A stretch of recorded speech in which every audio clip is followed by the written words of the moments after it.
Here we are today in the midst of a situation that was bound to happen. There is nothing about this protest that is surprising. It was destined to happen. We we had lived the lifestyle. We have practiced. We have embraced for long a system that in itself, by operation, set this in motion. uh, Injustices, uh, unfair treatment of citizens, government policies that promote class interests, and neglecting a very vital aspect of our society, which is the youth. And we know they have been called many names in the past. They've been called the lazy youths. They've been told that they are not hardworking. Even within the same youths themselves, those who have benefited from the so-called political classes that have held this country to ransom, and ensure that the status quo is maintained, have called their fellow youths as being lazy. I simply call some of these youths that are within the system, the oppressive system. I call them slaves of the system or the government. They display such wealth that don't really have foundation. We believe in creativity, and we believe that when a man is diligent with the works of his hand, with what he has found to do, there's always a reward. It's a natural law.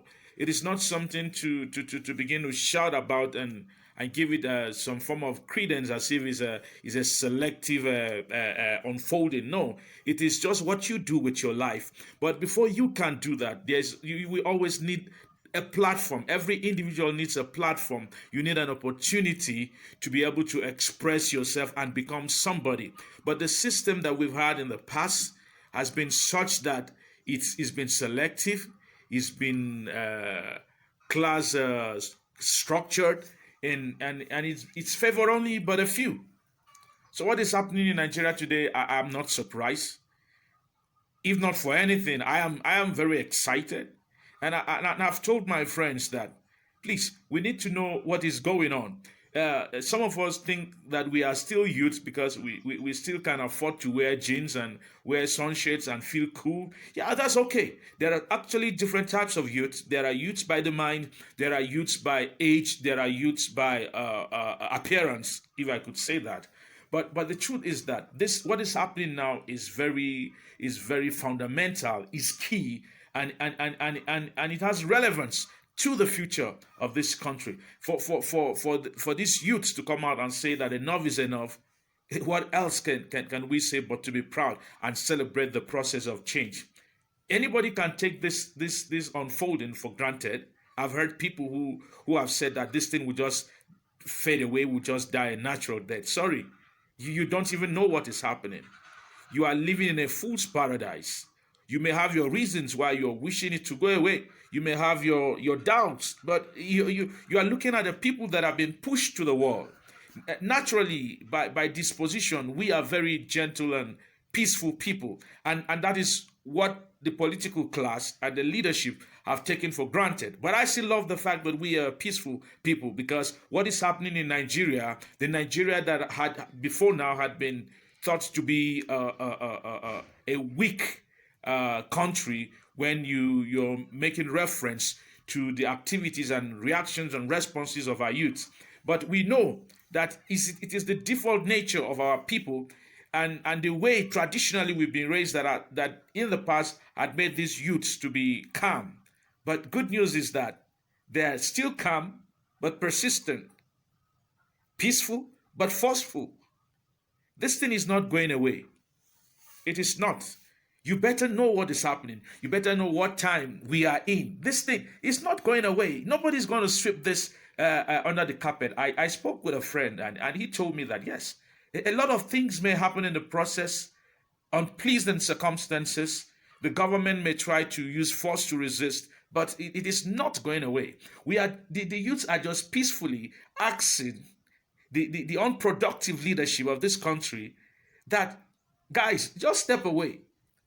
It started with NSARS, but we all know that the SARS that has sparked this thing is a function of a system, is a function of a structure. So one way of telling the structure that you cannot perform is to start with one of his child and say, this your child is a bad child. We want it to go away. So indirectly, the government understands the language of the day. They could be in their room laughing and saying whatever they want to say and be taking the youth for granted. But some of us that may not be relevant probably in the question of things in this country, we are so excited because we've predicted this and we've been called names.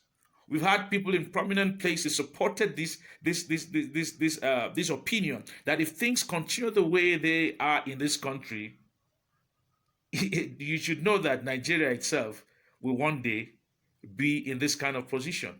And the truth is that the peaceful nature of this protest, the peaceful nature of these demands, is supposed to send a message to the people in leadership that you need to do something quickly. But I'm not surprised, because when you don't have the ability to perform, it's synonymous to your inability to actually listen, because probably you lack the capacity to do that which is needful. So at the end of the day, it's not only going to be SARS that will be ended, but a tradition that has been practiced for long must come to a halt and must hand over to a new tradition.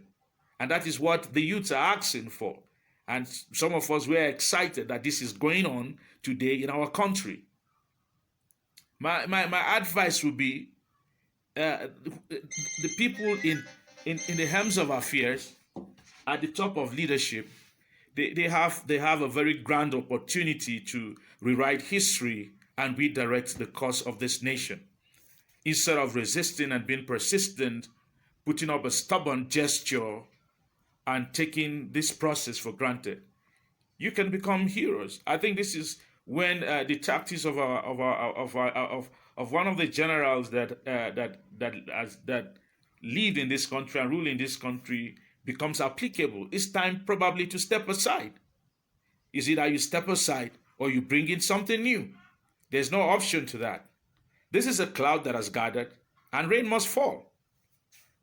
So we're excited that the transition of transformation in this country has come to this point of mass demand, and it is more exciting that it is from a group of people who are actually the custodians of the future of this nation, the youths. We must end SARS. We must end bad governance. And we must tell ourselves that enough is enough. Please, let us not put any political inclination, religious inclination to this thing. The face of this action was a woman who came out and made some bold demands and declaration. And the country was already a dry grass, and a little spark has set the place burning passionately with demands for meaningful change. This is what ought to be. It is their fundamental human, national, citizenship, or whatever, citizenry right, whatever we want to call it. But this is just the right thing. This is just the right thing. This reaction is peaceful. This reaction is forceful. This reaction is persistent. It's been sustained for this long. There is need to keep it going on. I mean, there's need to keep it going. There is need for the leadership, for the powers that be to respond positively. It will only turn to their favor if they respond. So our advice would be, the signs are clear, the demands are clear, the reactions are clear. People have reached that point that we all know that the set time is here. Wisdom demands that the leadership responds appropriately and also very, very, very, very, very, very quickly.